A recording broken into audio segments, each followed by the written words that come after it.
എല്ലാ മാന്യ സ്നേഹിതരെയും കർത്താവായ യേശു ക്രിസ്തുവിന്റെ നാമത്തിൽ നന്ദി വന്ദനം അറിയിക്കുകയും ചെയ്യുന്നു. ദൈവത്തിന്റെ വചനമായി നിൽക്കുക എന്നുള്ളത് ഒരു ഭാഗ്യപദവി തന്നെയാണ്. പ്രത്യേകിച്ച് നാം ചിന്തിച്ചുകൊണ്ടിരിക്കുന്ന വിഷയങ്ങള് ഒരു സഭാ ലീഡർ അല്ലെങ്കിൽ ഒരു പാസ്റ്റർ എങ്ങനെയായിരിക്കണം എന്നുള്ള വിഷയത്തെ ആസ്പദമാക്കിയാണ് നമ്മൾ പഠിച്ചുകൊണ്ടിരിക്കുന്നത്. ഇന്ന് ചിന്തിക്കുന്നത് പാസ്റ്റർക്ക് ആവശ്യം ആയിരിക്കുന്ന യോഗ്യതകൾ എന്തെല്ലാമാണ്. ഞാൻ ഇതിനോടുള്ള ബന്ധത്തിൽ 1 തീമോഥെയോസ് 3:2 ഒന്ന് വായിക്കട്ടെ. 1 തീമോഥെയോസ് 3:1 മുതൽ അങ്ങ് വായിക്കാം. അപ്പൊ നമുക്ക് അറിയാം, എല്ലാവർക്കും അറിയാവുന്ന വാക്യങ്ങളാണ്. എങ്കിലും ഈ നാളുകളിൽ ഒരു സുവിശേഷകന്റെ യോഗ്യത എന്തെന്ന് മനസ്സിലാക്കാത്ത വിധത്തിലുള്ള പ്രവർത്തനങ്ങൾ ക്രൈസ്തവ സമൂഹത്തിൽ പെന്തക്കോസ്തുകാരുടെ ഇടയിൽ കാണുന്നു. അതിൽ ഖേദിക്കുന്നു. നാം ദൈവവചനം അറിയാത്തവരല്ല, എങ്കിലും ഓർപ്പിച്ചുകൊണ്ടിരിക്കുക എന്നുള്ളത് നമുക്ക് ദൈവം നൽകിയ ഡ്യൂട്ടി ആയതുകൊണ്ട് ഞാൻ പറയുകയാണ്.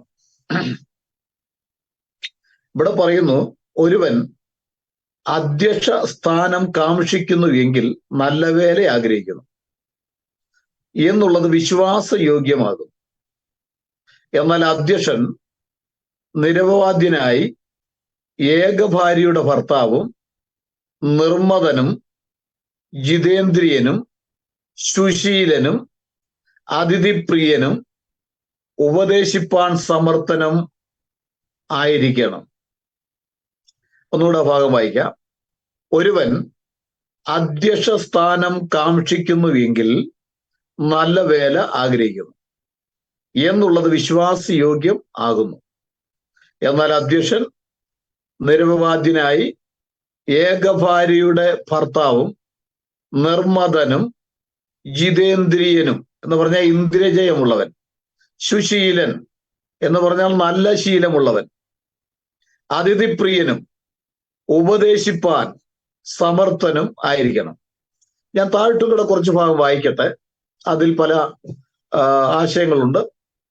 മദ്യപ്രിയനും തല്ലുകാരനുമാകരുത്, ശാന്തനും കലഹിക്കാത്തവനും ദ്രവ്യാഗ്രഹമില്ലാത്തവനും സ്വന്തം കുടുംബത്തെ നന്നായി ഭരിക്കുന്നവനും മക്കളെ പൂർണ്ണ ഗൗരവത്തോടെ അനുസരണത്തിൽ പാലിക്കുന്നവനും ആയിരിക്കണം. സ്വന്തം കുടുംബത്തെ ഭരിപ്പാൻ അറിയാത്തവൻ ദൈവസഭയെ എങ്ങനെ പരിപാലിക്കും? നിഗളിച്ചിട്ട് പിശാചിന് വന്ന ശിക്ഷാവധിയിൽ അകപ്പെടാതിരിപ്പാൻ പുതിയ ശിഷ്യനും അരുത്. നിന്നയിലും പിശാചിന്റെ കെണിയിലും കുടുങ്ങിയിരിപ്പാൻ പുറമേയുള്ളവരോട് നല്ല സാക്ഷ്യം പ്രാപിച്ചവനും ആയിരിക്കണം. അവണം ശുശ്രൂഷകന്മാര് ധനശാലികൾ ആയിരിക്കണം. ഇരുവാക്കുകാരും മദ്യപന്മാരും ദുർലാഭമോഹികളും ശുദ്ധ മനസാക്ഷിയിൽ വെച്ചുകൊള്ളുന്നവർ ദുർലാഭമോഹികളും അരുത്. അവർ വിശ്വാസത്തിന്റെ മർമ്മം ശുദ്ധ മനസാക്ഷിയിൽ വെച്ചുകൊള്ളുന്നവർ ആയിരിക്കണം. അവരെ ആദ്യം പരീക്ഷിക്കണം. അനന്യരായി കണ്ടാൽ അവർ ശുശ്രൂഷ ഏൽക്കട്ടെ. അവണ്ണം സ്ത്രീകളും കനശാലികളായി ഏഷണി പറയാതെ നിർമ്മതന്മാരും എല്ലാറ്റിനും വിശ്വസ്തന്മാരുമായിരിക്കണം. ദൈവത്തിന് സ്തോത്രം. വളരെ ഗൗരവമുള്ള ചിന്തിക്കേണ്ട വിഷയങ്ങളാണ് ഈ തിരുവചന ഭാഗം. 1 തീമോഥെയോസ് 3:1 മുതൽ നമ്മൾ വായിക്കുമ്പോൾ നമുക്ക് കാണാൻ കഴിയുന്നു. അപ്പൊ ഇവിടെ നമ്മൾ ഗ്രഹിക്കുന്ന സംഗതി ഒന്ന്, നല്ല കഴിവുള്ളവനായിരിക്കണം, പ്രാപ്തനായിരിക്കണം എന്ന് പറഞ്ഞാൽ ദൈവത്തിന്റെ വേലയാണ് ചെയ്യുന്നത് എന്നുള്ള ബോധം, അത് വിശ്വസ്തയോടെ ചെയ്യണം എന്നുള്ള, ചെയ്തു തീർക്കണം എന്നുള്ള ബോധം നമുക്കുണ്ടാകും. ഹല്ലേലൂയ. നമ്മളെ ഭരമേൽപ്പിച്ച കാര്യത്തോട് നമ്മൾ വിശ്വസ്തതയുള്ളവരായിരിക്കും. അപ്പോൾ പ്രാപ്തന്മാരായിരിക്കണം എന്നുള്ളത് ഏറ്റവും പ്രാധാന്യം. നമ്മളോട് മാന്യമായിട്ടുള്ള ചോദ്യങ്ങൾക്ക് മാന്യമായ നിലയിൽ മറുപടി പറയുവാൻ നമ്മൾ പ്രാപ്തന്മാരായിരിക്കണം. നമുക്കറിയാത്ത എന്തെങ്കിലും വിഷയങ്ങൾ ഉണ്ടെങ്കിൽ അതിനെക്കുറിച്ച് ഒന്നുകൂടെ പഠിച്ചതിന് ശേഷം ഞാൻ അതിന് മറുപടി പറയാം എന്ന് പറഞ്ഞ് കാര്യങ്ങൾ നന്നായിട്ട് പഠിക്കുവാൻ തയ്യാറുള്ളവനായിരിക്കും. അലക്ഷ്യമായിട്ട് ദൈവവചനം പഠിക്കേണ്ട സമയങ്ങളിൽ ദൈവവചനം മറ്റുള്ളവരെ പഠിപ്പിക്കേണ്ടതാണ് എന്നുള്ള ഉത്തരവാദിത്വ ബോധത്തോടെ നാം ദൈവവചന ധ്യാനത്തിലൂടെ, ദൈവവചന വായനയിലൂടെ നാം അതിൻ്റെ ആധികാരികമായി സംസാരിക്കുവാൻ പ്രാപ്തന്മാരായിരിക്കണം എന്നാണ് നമുക്ക് മനസ്സിലാക്കുവാൻ കഴിയുന്നത്. പ്രാപ്തന്മാരെ തന്നെ വേണം ദൈവിക ശുശ്രൂഷയിൽ അതിൻ്റെ ലീഡർ സ്ഥാനത്തേക്ക്, ഒരു പാസ്റ്റർ എന്ന നിലയിലേക്ക് നാം നിയമിക്കേണ്ടത്. അത് ദൈവത്താലാണ് നിയമനം. ദൈവമാണത് നമ്മളെ വെളിപ്പെടുത്തുന്നത്. നമ്മളിപ്പോൾ വായിച്ചു, അവരെ പരീക്ഷിക്കണം, യോഗ്യൻ എന്ന് കണ്ടാൽ മാത്രമേ അവർക്ക് ശുശ്രൂഷ കൊടുക്കാവൂ, പുതുശിഷ്യനാകരുത്. ചിലപ്പോൾ പലരും പറഞ്ഞ് കേട്ടിട്ടുണ്ട്, ഞാൻ ആരിൽ നിന്നും ഒന്നും പഠിച്ചിട്ടില്ല, സ്വന്തമായി പഠിച്ച, നല്ല കാര്യമാണത് കേട്ടോ, സ്വന്തമായി പഠിച്ച് കാര്യങ്ങൾ ചെയ്യുന്നവരാണ്, ചെയ്യുകയാണ് ചെയ്യുന്നത്. അങ്ങനെ ദൈവജനം പറയുന്നു, ആരും അയക്കാതെ എങ്ങനെ പ്രസംഗിക്കും? പ്രസംഗിക്കാതെ എങ്ങനെ കേൾക്കും? സുവിശേഷ വേലയ്ക്ക് വേണ്ടി ഓർഡിനേഷൻ അല്ലെങ്കിൽ കൈവെപ്പ് ശുശ്രൂഷ എന്നുള്ളത് വിശുദ്ധ ബൈബിൾ നമ്മെ പഠിപ്പിക്കുന്നു. ആരും അയക്കാതെ അല്ലെങ്കിൽ അതിൻ്റെ ദൈവികമായിട്ടുള്ള വ്യവസ്ഥ പ്രകാരം മുൻപോട്ട് പോകാതെ ഒറ്റയ്ക്ക് പാസ്റ്റർമാരായി മറ്റ് സീനിയർ പാസ്റ്റർമാരിൽ നിന്ന് കൈവപ്പ് ശുശ്രൂഷയൊന്നും വാങ്ങാതെ അവരുടെ തന്നിഷ്ടത്തിന് സുവിശേഷ വേല ചെയ്യുന്ന അനേകരെ നമുക്ക് കാണാൻ കഴിയും. നമ്മൾ സാധാരണ ഒരു നല്ല മാതൃകയുള്ള ഒരു വ്യക്തിയിൽ നിന്ന്, അല്ലെങ്കിൽ ഒരു ലീഡർഷിപ്പിൽ നിന്ന്, ഒരു ലീഡറിൽ നിന്ന് നമുക്ക് അംഗീകരിപ്പാൻ പര്യാപ്തമായിട്ടുള്ള വ്യക്തികളിൽ നിന്ന്, അത് ഒരു സ്ഥാപനമായിക്കൊള്ളട്ടെ, ഒരു വ്യക്തി ആയിക്കൊള്ളട്ടെ, നാം അവിടെ നിന്ന് പഠിക്കേണ്ടത് ആവശ്യമാണ്. പഠിച്ച് ഒരു മറ്റുള്ള മാതൃകയുള്ള വ്യക്തികളിൽ നിന്ന് പഠിച്ച് ശുശ്രൂഷ ചെയ്യുന്നതും, സ്വയപ്രഖ്യാപിത ശുശ്രൂഷകന്മാരെന്ന് അഭിമാനിച്ച് രംഗത്ത് വന്ന് ശുശ്രൂഷ ചെയ്യുന്നവരും കാണിക്കുന്ന ചില പരിജ്ഞാനമില്ലായ്മ, വിവേക ശൂന്യത ധാരാളം കണ്ടിട്ടുണ്ട് ഞാൻ. അപ്പൊ നമ്മളത് ഗൗരവമുള്ള വിഷയമാണ്. ദൈവമാണ് നമ്മളെ ഫലമേൽപ്പിച്ചത്, ദൈവത്താലാണ് നാം അയക്കപ്പെടുന്നത്. എങ്കിലും ദൈവം ഒരു വ്യവസ്ഥ വെച്ചിട്ടുണ്ട്. ആ വ്യവസ്ഥയ്ക്ക് അനുസരിച്ച് തന്നെ മുൻപോട്ട് പോകണം. Price the Lord. അതുപോലെ തന്നെ ദൈവഭയമുള്ളവരായിരിക്കും. ദൈവഭയമുള്ളവരായിരിക്കണം. ഒരു പാസ്റ്റർ, ഒരു സഭയുടെ ലീഡർ ദൈവത്തെ കൂടുതൽ ഭയപ്പെടുന്നവരായിരിക്കും. ഹല്ലേലൂയ. ദൈവഭയത്തോടെ നമ്മുടെ എല്ലാ കാര്യങ്ങളും, നമ്മുടെ സംസാരങ്ങള്, നമ്മുടെ പ്രവർത്തികള്, മറ്റുള്ളവരുമായിട്ട് നമ്മൾ ഇടപെടുമ്പോൾ, എന്തുകൊണ്ട് നമ്മൾ അനീതിക്കെതിരെ ഒന്നും മിണ്ടാതെ മൗനമായിരിക്കുന്നത് ദൈവഭയമായിട്ട് കണക്കാക്കരുത് കേട്ടോ, അത് തെറ്റാണ്. പറയേണ്ട കാര്യങ്ങള് മുഖത്തു നോക്കി പറയേണ്ടവരോട് പറയേണ്ട സമയത്ത് പറഞ്ഞിരിക്കണം. അത് നമ്മൾ അവരോട് മുഖത്തു നോക്കി പറയാതെ മറ്റെവിടെങ്കിലുമൊക്കെ ചെന്ന് നമ്മൾ പറഞ്ഞു നടക്കുന്നത് കൊണ്ട് യാതൊരു അർത്ഥവുമില്ല. അപ്പോൾ നമ്മൾ ഭക്തന്മാരെന്ന് നാട്യമല്ല ആവശ്യം. ഞാൻ വലിയ ഭക്തരാ, അതുകൊണ്ട് ഞാനൊന്നും മിണ്ടുകയില്ല, അവരെന്ത് വേണമെങ്കിലും കാണിച്ചോട്ടെ, അവരെന്ത് വേണമെങ്കിലും പറഞ്ഞോട്ടെ എന്ന് ചിന്തിച്ച് മൗനമായി അതങ്ങ് വിട്ടുകള. എന്നോട് പലരും പറഞ്ഞിട്ടുണ്ട്, അത് പറയണ്ട, അല്ലെങ്കിൽ അത് പറയണ്ട, അതെന്തെങ്കിലും കാണിക്കട്ടെ, അവരോട് ദൈവം ഇടപെടുമല്ലോ. നമ്മളെ ദൈവം ഏൽപ്പിച്ചത് നാം സംസാരിക്കേണ്ട വിഷയങ്ങള് അവരുടെ മുഖത്ത് നോക്കി സംസാരിക്കാനാണ്. അതിനുള്ള ആത്മധൈര്യവും അതിനുള്ള സ്വാതന്ത്ര്യവും നമുക്കുണ്ട്, ദൈവം തന്നിട്ടുണ്ട്.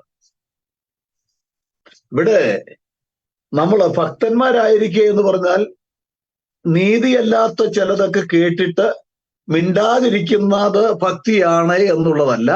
അത് ദൈവം നമ്മളെ ഏൽപ്പിച്ച ഡ്യൂട്ടി നിറവേറ്റുന്നില്ല. എനിക്കെന്താ കാര്യം? ഇത് നമ്മുടെ കാര്യമാണ്. നമ്മൾ പറയേണ്ടത് പറഞ്ഞേ പറ്റൂ. നമ്മൾ ഇടപെടേണ്ട കാര്യങ്ങൾ, ന്യായമായിട്ട് ഇടപെടേണ്ട കാര്യങ്ങൾ, ദൈവിക വിഷയത്തിന്മേൽ ദൈവത്തോടുള്ള ബന്ധത്തിൽ ഇടപെടേണ്ട വിഷയങ്ങൾ നമ്മൾ ഇടപെട്ടേ പറ്റൂ. അപ്പോൾ തന്നെ നമ്മൾ ദൈവഭയമുള്ളവരായിരിക്കണം. ദൈവഭയം എന്ന് പറഞ്ഞാൽ തെറ്റായിട്ടുള്ള ചില പഠിപ്പിക്കലായിരുന്നു കാണുന്നത്. ദൈവഭയമുള്ളവരാ ഒന്നും മിണ്ടണ്ട, എല്ലാം ദൈവം നോക്കിക്കോളും. അതുകൊണ്ട് ഞാൻ ചിലർ പറയുന്നത് കേട്ടില്ല, ഞാനത് അങ്ങ് ചിരിച്ചങ്ങ് വിട്ടു.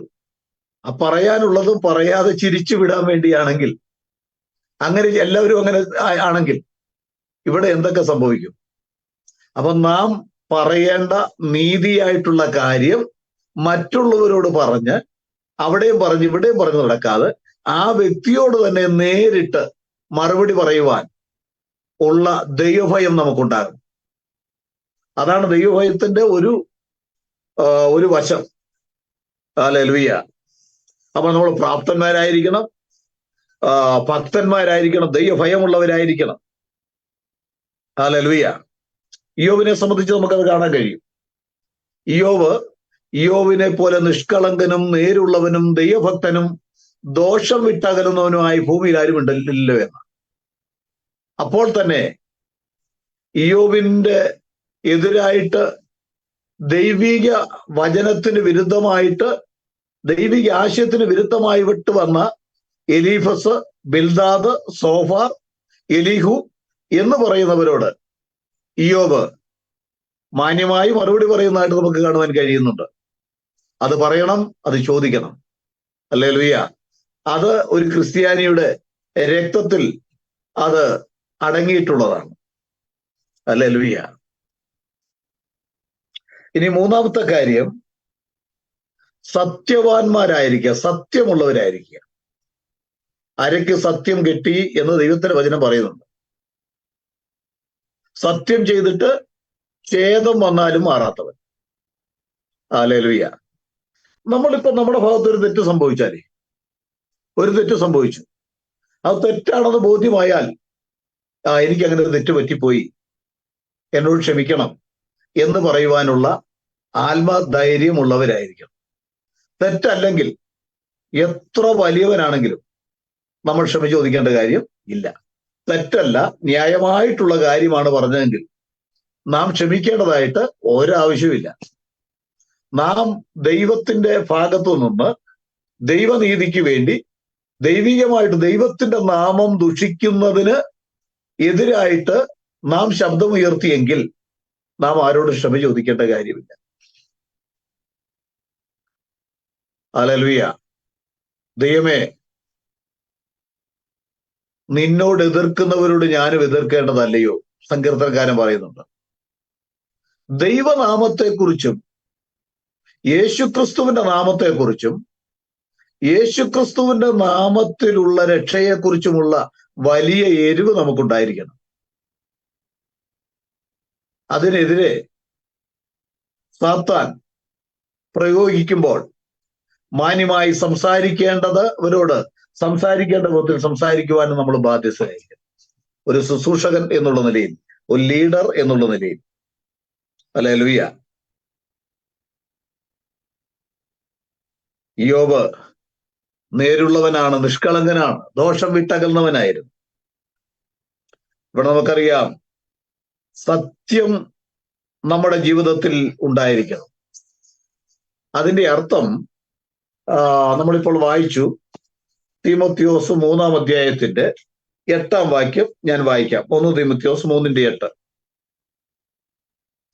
അവണ്ണം ശുശ്രൂഷകന്മാർ കനശാലികളായിരിക്കണം. കണ്ടോ, ശുശ്രൂഷന്മാര് കനശാലികളായിരിക്കണം. പിന്നെന്താ പറയുന്നത്? ഇരുവാക്കുകാരും മദ്യപാന്മാരും ദുർലാഭമോഹികളും ആകരുത്. ഇരുവാക്കുകാരാകരുതെന്ന. ഇരുവാക്കുകാര് നമ്മളാകരുത്. മറ്റെന്താ? ദുരാദായം വെറുക്കുന്നവനായിരിക്കണം. ഞാന് സഭാപ്രസംഗി 23-ന്റെ 8-ാം വാക്യം ഞാനൊന്ന് വായിച്ചു കേൾപ്പിക്കാം. സഭാപ്രസംഗിയുടെ പുസ്തകം 23-ാം അധ്യായത്തിന്റെ 8-ാം വാക്യം ദയവായിട്ട് ഒന്ന് ശ്രദ്ധിച്ചാലും.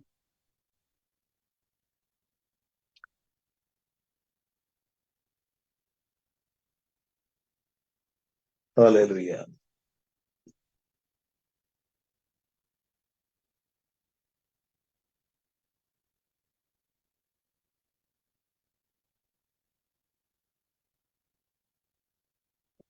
പതിനേഴിന്റെ 8 ഞാനൊന്ന് വായിക്കട്ടെ.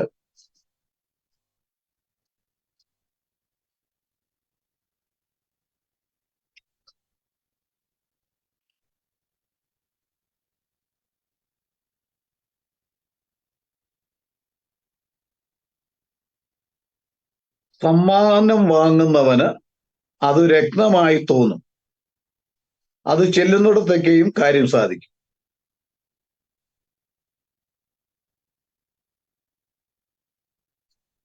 അതുപോലെ തന്നെ സമ്മാനം മനുഷ്യനെ സമ്മാനം കുരുടാക്കും എന്ന് പറയുന്നു. ദുരാദായം ഇന്ന് ക്രൈസ്തവ സമൂഹത്തിൽ ആദായമുണ്ടാക്കാൻ, ലാഭമുണ്ടാക്കാൻ വേണ്ടി കാണിക്കുന്ന ഒത്തിരി പ്രവർത്തികളെ നമുക്ക് ഇന്ന് ആളുകളിൽ കാണുവാൻ കഴിയും.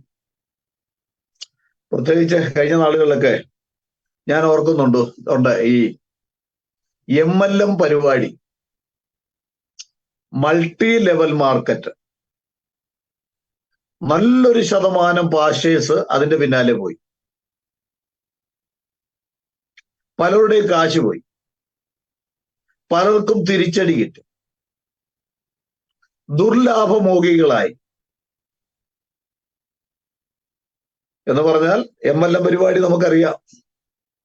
ഒരാളെ ചേർത്തു, ഇടതുവശത്ത് ഒരാളെ, വലതുവശത്ത് ഒരാളെ, അവര് പിന്നെ 4 പേരെ ചേർത്തു, അതിന്റെ കീഴിൽ 8 പേരെയായി, പിന്നെ 16 പേരായി, പിന്നെ 32 ഇങ്ങനെ അടിയിൽ ചേർക്കുന്നവരെ മുഴുവൻ ചേർത്ത് കിട്ടുന്ന പണത്തിന്റെ കമ്മീഷൻ മുഴുവൻ ഏറ്റവും മുകളിൽ നിൽക്കുന്ന ആൾക്കാരെ, മുകളിൽ വരുന്ന ആൾക്കാർക്ക് കിട്ടുന്നു.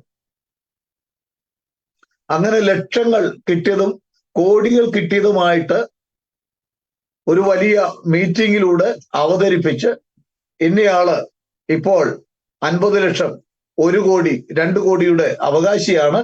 ഇങ്ങനെ പ്രലോഭനിപ്പിച്ച് അനേക വ്യക്തികളെ അതിൽ കുടുക്കി, അനേകരതിൽ കുടുങ്ങി കഴിയുന്നു. ദുർലാഭമോഹികൾ. ദൈവവചനം പറയുന്നത് നമ്മള് ദുർലാഭമോഹികൾ ആകരുത് എന്നാണ് പറയുന്നത്. ഹല്ലേലൂയ. ദുരാദായം വെറുക്കുന്നവനാകണമെന്ന എന്ന് പറഞ്ഞാൽ പണം കണ്ടാൽ പിണവാകരുത്, ചത്തങ്ങ് വീഴരുത്. ഹല്ലേലൂയ. നമുക്ക് ഈ സുവിശേഷന്മാർക്ക്, പ്രത്യേകിച്ച് പാസ്റ്റേഴ്സിന് ധാരാളം സമ്മാനങ്ങൾ, ധാരാളം ഓഫറുകൾ, പ്രലോഭനങ്ങൾ ഉണ്ടാകാം. അതിൽ വീണുപോയാൽ അത് വലിയ ദുരന്തത്തിലേക്കും വലിയ ഗർത്തത്തിലേക്കായിരിക്കും, ഒരിക്കലും കയറി വരാൻ പറ്റില്ലാത്ത വലിയ ഗർത്തത്തിൽ ചെന്ന് വീഴും. അതിലൊന്നാണ് ഞാൻ പറഞ്ഞ ഈ MLM പരിപാടി.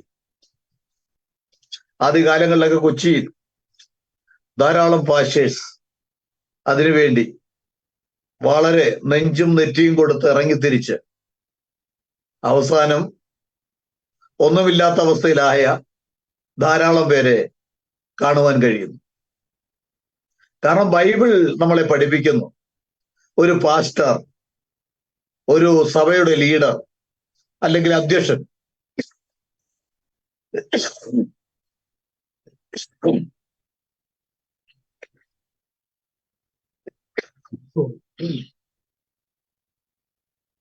ദുർലാഭമോഹികൾ ആകരുത്, ദുരാദായം വെറുക്കുന്നവൻ ആയിരിക്കണം. ഹല്ലേലൂയ.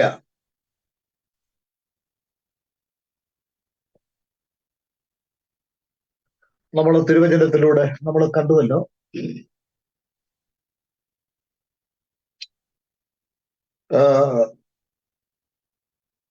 നിരപവാദ്യനായി, പിന്നെ പറയുന്ന ഏകഭാര്യയുടെ ഭർത്താവ്. ഇതും വലിയൊരു വിഷയമാണ്. ഒരു പാസ്റ്റർ, ഒരു അധ്യക്ഷൻ ഏകഭാര്യയുടെ ഭർത്താവായിരിക്കണം. ചില പറയുന്ന വിവാഹം കഴിക്കണം, പാസ്റ്റർമാര് വിവാഹം കഴിക്കരുത്, വിവാഹം വിലക്കുക. ആരാണ് ഈ വിവാഹം വിലക്കുന്ന? ആരാ? അത് നമ്മൾ അറിഞ്ഞിരിക്കണ്ടേ. അത് 1 തീമോഥെയോസ് 4-ാം അധ്യായം നമ്മൾ വായിക്കുമ്പോൾ, എന്നാൽ ഭാവി കാലത്ത് ചിലർ വ്യാജാത്മാക്കളെയും ഭൂതങ്ങളുടെ ഉപദേശങ്ങളെയും ആശ്രയിച്ച് ഫോഷ്കു പറയുന്നവരുടെ കപടത്താൽ വിശ്വാസം ത്യജിക്കും എന്ന് ആത്മാവ് തെളിവായി പറയുന്നു. ആരാ? ഭാവി കാലത്ത് ചിലർ വ്യാജ ആത്മാക്കളുടെയും ഭൂതങ്ങളുടെ ഉപദേശത്തിൽ ആശ്രയിച്ച് ഫോഷ്കു പറയുന്നവരുടെ കപടത്താൽ വിശ്വാസം ത്യജിക്കും എന്ന് ആത്മാവ് തെളിവായി പറയുന്നു. അവർ സ്വന്തം മനസ്സാക്ഷിയിൽ ചൂടുവെച്ചവരായി വിവാഹം വിലക്കുകയും സത്യത്തെ ഗ്രഹിച്ചിരിക്കുന്ന വിശ്വാസികൾ സ്തോത്രത്തോടെ അനുഭവിപ്പാൻ ദൈവം സൃഷ്ടിച്ച ഭോജ്യങ്ങളെ വർജിക്കണമെന്ന് കൽപ്പിക്കുകയും ചെയ്യും. അപ്പൊ വിവാഹം കഴിക്കേണ്ട പാസ്റ്റർമാര് വിവാഹം കഴിക്കേണ്ടെന്ന് വിലക്കുന്നത് വ്യാജാത്മാവിന്റെ ഉപദേശമാണെന്ന് വ്യക്തമായി വിശുദ്ധ ബൈബിൾ പറയുന്നു. കാരണം ഈ ബൈബിൾ നമ്മൾ വായിക്കുമ്പോൾ അവിടെ കാണുവാൻ കഴിയുന്നു, എന്താ? ഏകഭാര്യയുടെ ഭർത്താവായിരിക്കണം. അതുപോലെ അതിന്റെ 5-ാം വാക്യം വായിക്കുമ്പോൾ, സ്വന്തം കുടുംബത്തെ ഭരിപ്പാൻ അറിയാത്തവൻ ദൈവസഭയെ എങ്ങനെ പരിപാലിക്കും? സ്വന്തം കുടുംബത്തെ ഭരിക്കുന്നവനായിരിക്കണം ദൈവസഭയുടെ ശുശ്രൂഷകൻ, ദൈവസഭയുടെ പാസ്റ്റർ. വിവാഹം വിലക്കുന്നത് സാത്താന്റെ ഉപദേശമാണ്. അത് അന്ത്യകാലത്ത് സംഭവിക്കുമെന്ന് പരിശുദ്ധാത്മാവ് വ്യക്തമാക്കി തിരുവചനത്തിലൂടെ നമ്മെ പഠിപ്പിക്കുന്നു. ഹല്ലേലൂയ. ചില ഷണ്ണന്മാരുടെ ഉപദേശങ്ങളൊക്കെ ബൈബിളിൽ പഠിപ്പിക്കുന്നുണ്ട്. അതിനെ ആധാരമാക്കി പാസ്റ്റർമാര് വിവാഹം കഴിക്കരുത് എന്ന് പഠിപ്പിക്കുന്ന പല പെന്തക്കോസ് സഭകള് ഇന്നുണ്ട്. അപ്പോൾ തന്നെ കന്യാസ്ത്രീകളുണ്ട്, കത്തോലിക്കര് ചെയ്യുന്ന പോലെ. കത്തോലിക്കരും വിവാഹം കഴിക്കുന്നില്ല, പുരോഹിതന്മാര്, കന്യാസ്ത്രീകളുണ്ട്. അതുപോലെ പെന്തക്കോസിലും ഒരു വിവാഹം കഴിക്കുന്നില്ല, അപ്പോൾ തന്നെ കന്യാസ്ത്രീകളുമുണ്ട്. ദൈവവചനം വിവാഹം കഴിച്ച് ഭാര്യ, ഏകഭാര്യയും അതുപോലെ മക്കളെ നന്നായി ഭരിക്കുവാൻ പ്രാപ്തിയുള്ള ഒരുവൻ വേണം ദൈവസഭയെ ഭരിക്കുവാൻ എന്ന് വചനം പഠിപ്പിക്കുമ്പോൾ, അങ്ങനെയുള്ളവര് ആ വചനത്തെ മറിച്ച് പരിശുദ്ധാത്മാവിന് വിരുദ്ധമായി പ്രവർത്തിക്കുന്നതായിട്ട് നമുക്ക് കാണുവാൻ കഴിയുന്നത്. അപ്പോൾ ഒരു പാസ്റ്ററിന്റെ യോഗ്യത, ഒരു സഭയുടെ ലീഡറാണെങ്കിൽ, സഭയെ നിയന്ത്രിക്കുന്ന വ്യക്തിയാണെങ്കിൽ, അവൻ വിവാഹം കഴിച്ചിരിക്കണം. അവന് മക്കളെ പൂർണ്ണ ഗൗരവത്തോടെ അവൻ പരിപാലിക്കുന്നവനായിരിക്കണം, അനുസരണയിൽ വളർത്തുന്നവനായിരിക്കണം. ഇതെല്ലാം വിശുദ്ധ ബൈബിൾ വളരെ വ്യക്തമാക്കി നമ്മെ പഠിപ്പിക്കുകയാണ്. ഹല്ലേലൂയ.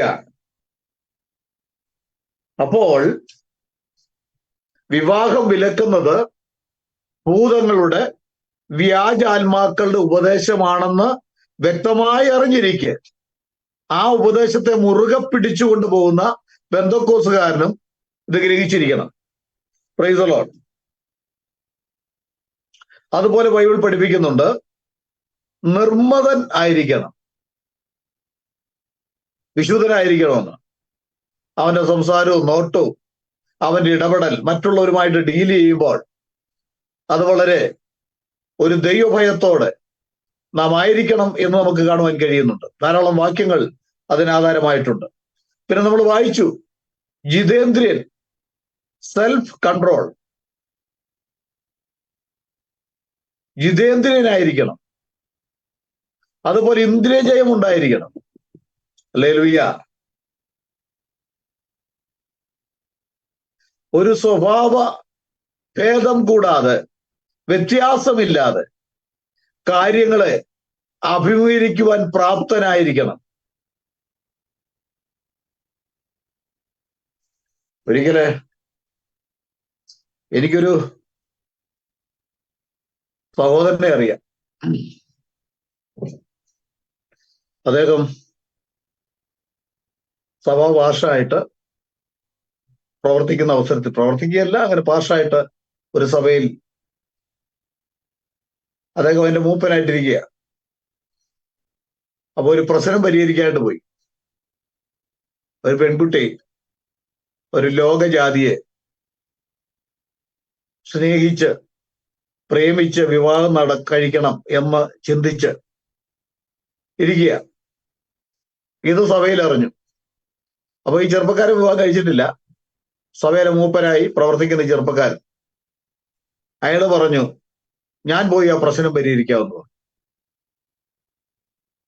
ഏതാ മറ്റേ ബന്ധം, അത് ജാതികളാണ്, ആ ബന്ധം വേണ്ട എന്ന് പറഞ്ഞ് അത് കാര്യങ്ങളൊക്കെ ഞാൻ പോയി ദൈവചനത്തിൽ പറഞ്ഞ് പരിഹരിക്കാമെന്ന് പറഞ്ഞു. അങ്ങനെ ഈ സഹോദരൻ പോയി പരിഹരിച്ചു. പരിഹരിച്ചു കഴിഞ്ഞപ്പോ ആ ബന്ധം അവിടുന്ന് വിട്ടു. അത് താനങ്ങി എടുത്തു, താൻ ഏറ്റെടുത്തു. ഇപ്പൊ താൻ മൂപ്പനുമല്ല, ഒന്നുമല്ല. താന് വിഗ്രഹാരാധനയിലേക്ക്, വ്യാജത്തിലേക്ക്, താൻ പരാജയത്തിന്റെ പടുകുഴിയിലേക്ക് വീണു. ആത്മീയമായിട്ട്, ഭൗതികമായിട്ട് നേട്ടം ഉണ്ടെന്ന് നോക്കുന്നതിൽ അർത്ഥമൊന്നുമില്ല. അപ്പോൾ നമ്മൾ നമ്മുടെ പ്രവർത്തന മേഖലയിൽ നാം ഭാവവ്യത്യാസമില്ലാതെ ഒരു കാര്യം അഭിമുഖീകരിക്കുമ്പോൾ അതിൽ നാം കുടുങ്ങരുത്. പണ്ട് ഞാൻ കേട്ടിട്ടുണ്ട്, തിരുവല്ല ഭാഗത്ത് കണ്ടാണെന്നാ പറയുന്നത്.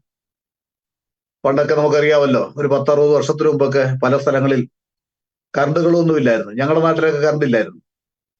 ഞങ്ങള് ചൂട്ടൊക്കെ കത്തിച്ചുകൊണ്ടാണ് സുവിശേഷ വേലയ്ക്ക് പ്രവർത്തനത്തിന് വേണ്ടി യോഗങ്ങൾക്ക് പോകുന്നത്.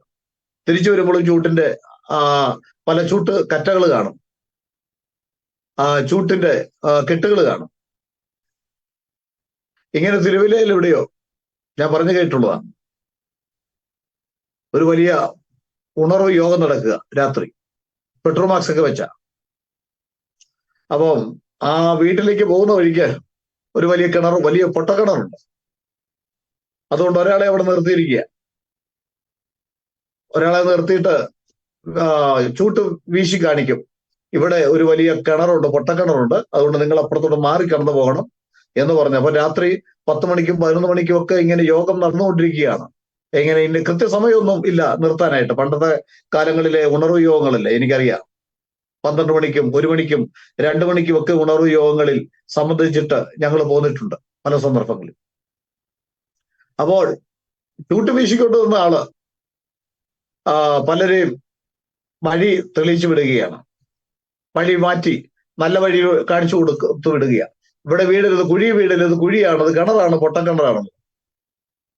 അങ്ങനെ ഏറെക്കുറെ രാത്രി വളരെ വൈകി മിക്കവാറും ജോലിക്കൊക്കെ പോയിട്ടുള്ളവരുമൊക്കെ ജോലി കഴിഞ്ഞ് വീട്ടിൽ വന്ന് കുളിയൊക്കെ കഴിഞ്ഞ് പെട്ടെന്ന് പ്രാർത്ഥനയ്ക്ക് വരുന്ന സമയത്ത് പ്രാർത്ഥനയ്ക്ക് വന്ന് തീർന്നു എന്ന് മനസ്സിലാക്കിയോ പുള്ളി പെട്ടെന്ന് ഇങ്ങോട്ട് പോരാനായിട്ട് ഒരുങ്ങുകയും കാല് തെറ്റിയ കുഴിയിലേക്ക് വീണു.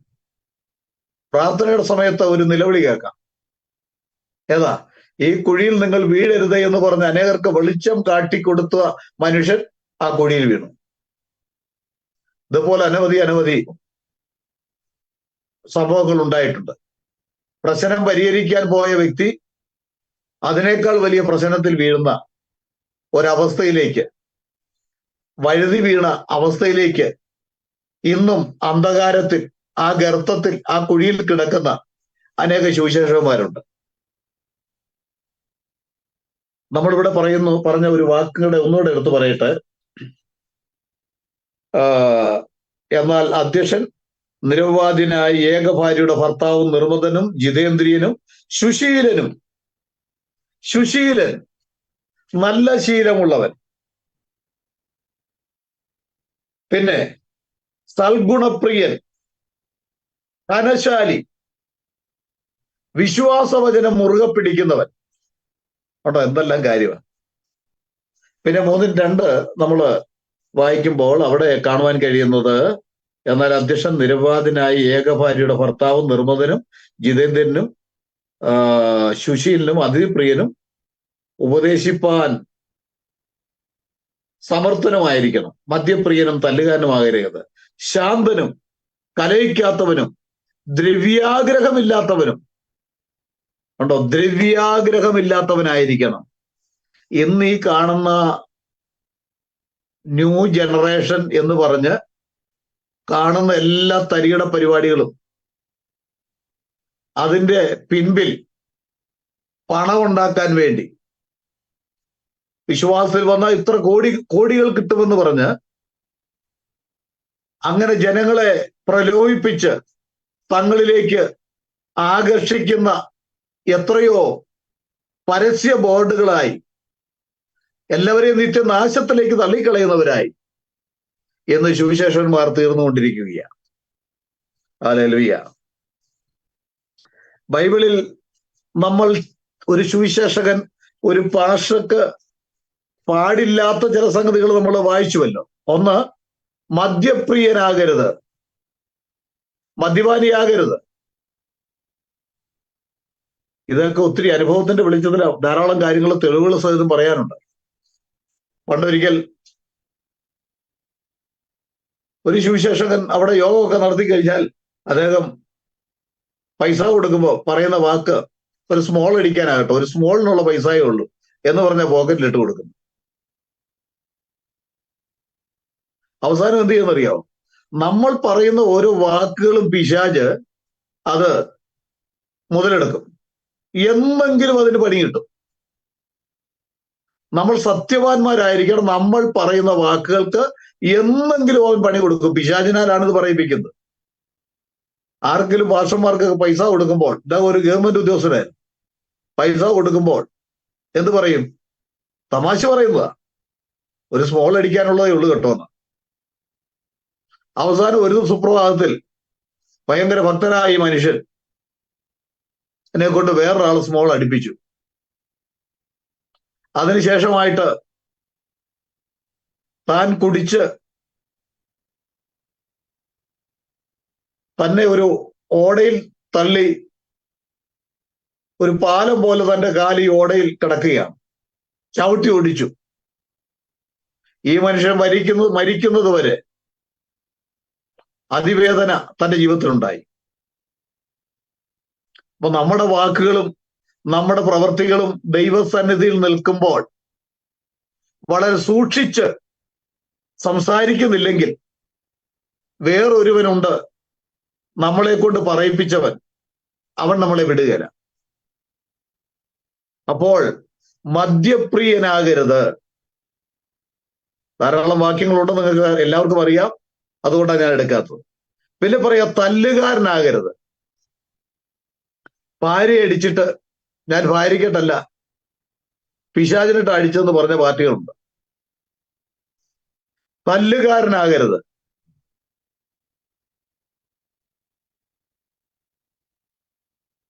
നമ്മുടെ കരങ്ങൾ മറ്റൊരുവന്റെ ദേഹത്ത് അടിച്ചിട്ട്, മറ്റൊരു വ്യക്തിയെ ഉപദ്രവിച്ചിട്ട്, കരങ്ങൾ കൊണ്ട് ഉപദ്രവിച്ചിട്ട് കർത്തൃമേശ എടുക്കേണ്ടവരാ. അതിനുള്ള മറ്റൊരു വ്യക്തിയുടെ ശരീരത്തിൽ കൈവയ്ക്കുവാനുള്ള അവകാശം എനിക്കും നിങ്ങൾക്കും ഇല്ല. പറയാനുള്ളത് മാന്യമായി പറയാം, നല്ല രീതിയിൽ പറയാം, ഗൗരവത്തോടെ പറയാം, തമാശയായിട്ട് പറയുകയും ചെയ്യണ്ട. എന്നാൽ ഒരുവന്റെ മേൽ കൈവയ്ക്കുവാനുള്ള അവകാശം ഇല്ല. ഇതൊക്കെ പറയുമ്പോൾ ഒത്തിരി അനുഭവങ്ങള്, പല പാസ്റ്റർമാര് ഭാര്യമാരെ ഉപദ്രവിക്കുന്ന പാസ്റ്റർമാര് കണ്ടമാനം ഉപദ്രവിച്ചിട്ട് പ്രസംഗ സ്റ്റേജിൽ ചെന്ന് പ്രസംഗിച്ച് അനേക രോഗികളുടെ തലയിൽ കൈവച്ച് പ്രാർത്ഥിക്കുന്നു, കർത്തൃമേശയ്ക്ക് അപ്പം നുറുക്കി കൊടുക്കുന്നു, വീഞ്ഞ് ഒഴിച്ചു കൊടുക്കുന്നു. മഹാഭാവം.